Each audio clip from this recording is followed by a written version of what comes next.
Major సమస్యగా మారిందండి.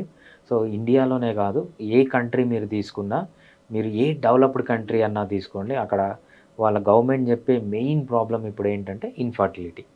Infertility ఇంతగా రావడానికి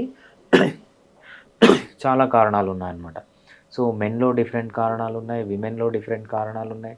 చాలా వరకు కామన్ రీజన్స్ ఉన్నాయి. సో, ఎస్పెషల్లీ ఈ కాలంలో ఇన్‌ఫర్టిలిటీ రావడానికి మెయిన్ రీజన్ ఏంటంటే, మనం తీసుకున్న లైఫ్ స్టైల్ అనమాట. లైఫ్ స్టైల్ సరిగ్గా లేకపోవడమే మెయిన్ రీజన్ అనమాట. ఫస్ట్ మనం తీసుకునే డైట్‌లో ప్రాబ్లమ్ ఉంది. నెక్స్ట్ ల్యాక్ ఆఫ్ స్లీప్, సరిగ్గా నిద్రపోవట్లేదు ఎవరు. Third one lack of exercise.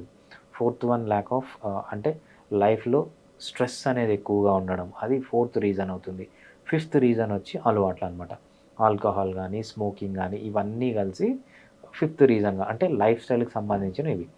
So, ఈ ఈ లైఫ్ స్టైల్‌లో ప్రాబ్లమ్ ఉన్నప్పుడు ఏమేమి రకాలుగా ప్రాబ్లమ్స్ ఉంటాయంటే, మనం ఎస్పెషల్లీ మెన్‌లో గానీ, విమెన్‌లో గానీ ఇన్‌ఫర్టిలిటీకి కాజెస్ 2 రకాల కాజెస్ చెప్తామనమాట. ఒకటి ప్రైమరీ కాజెస్ అంటాం.